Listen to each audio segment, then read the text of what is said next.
ভাই আমি আপনাদের কাছে একটু সাহায্য চাই ভাই। ভাই দয়া করে আপনারা আমাকে একটু সাহায্য করেন।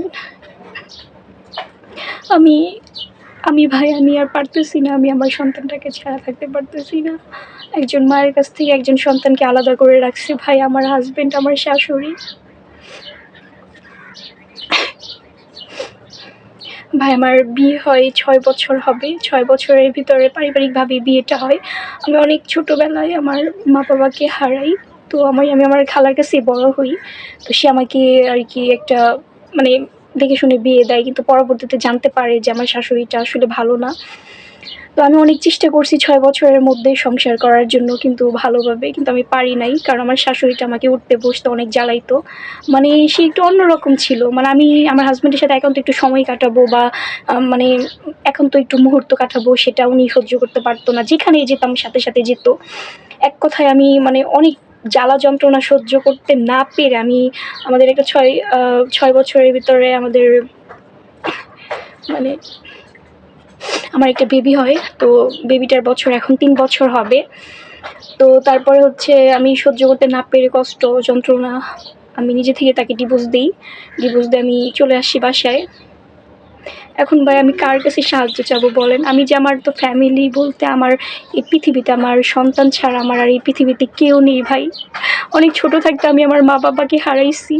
আমাকে বিয়ে দেওয়ার পর আমার খালাটাও মারা যায়। এখন বর্তমানে এই পৃথিবীতে ভাই আমার কেউ নেই।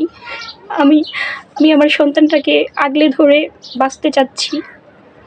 আপনাদের আপনাদের সাহায্যে হয়তো আমি আমার সন্তানটাকে ফিরে পেতে পারি ভাই। আমি তো মা, আমি তো পারি না। আর আমি ২ দিন আগে খবর পাই যে আমার হাসব্যান্ড আরেকটা বিয়ে করে, গত শুক্রবারে বিয়ে করে।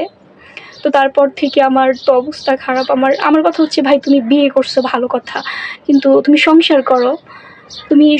তোমাদের আর কয়েকদিন পরে একটা বাচ্চা হবে। কিন্তু আমার বাচ্চাটাকে কেন আমি সৎ মায়ের কাছে রাখবো বলেন? আমি তো বেঁচে আছি, আমি তো আর মারা যাইনি, তাই না?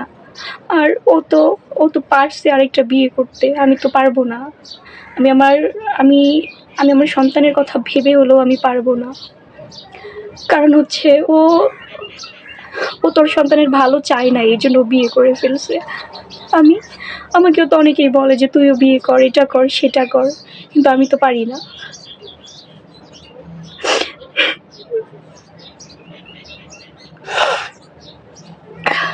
ভাইয়া আমি কিছুই চাচ্ছি না। আমি শুধু মূলত আমি আমার সন্তানটাকে চাচ্ছি। ওরা আমার কাছ থেকে আমার সন্তানটাকে আলাদা করে রাখছে। আমি এ পর্যন্ত ২-৩ বার যাই লোকজন নিয়ে, কিছু আমার এলাকার লোকজন নিয়ে আমি যাই। কিন্তু আমার সন্তানটাকে ওরা মানে অন্য জায়গায় রেখে দেয়। আমরা গেলে দরজা লাগিয়ে দেয়। নানানভাবে আমার সন্তানটা অনেক কষ্টে আছে ওখানে। ওদের ও আর ওর মা থাকে ভাড়া। ওদের মানে কেউ কাজ করে না বাসার। তো মানে ওরাও কষ্টে চলে। আমার ছেলেটাকেও কষ্ট দিতেছে ভাই।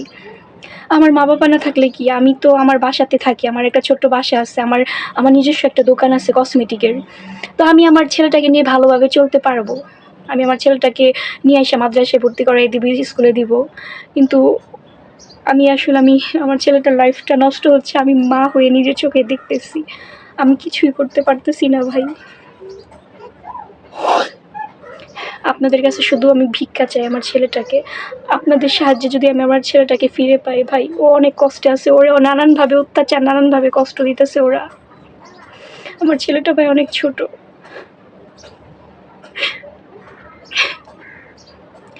তো এখন আপনারাই বলেন ভাই, আমার কাছে আমি তো ওর নিজের মা। আমার কাছে থাকলে কি ও ভালো থাকবে? নাকি ওর সৎ মায়ের কাছে থাকলে ভালো থাকবে বলেন? আমি শুধু আমার ছেলেটাকে কোনোভাবে উদ্ধার করে আনতে চাচ্ছি। আমার ছেলেটাকে চাই ভাই, আর কিছু চাই না। আপনারা আমার একটু সাহায্য করেন।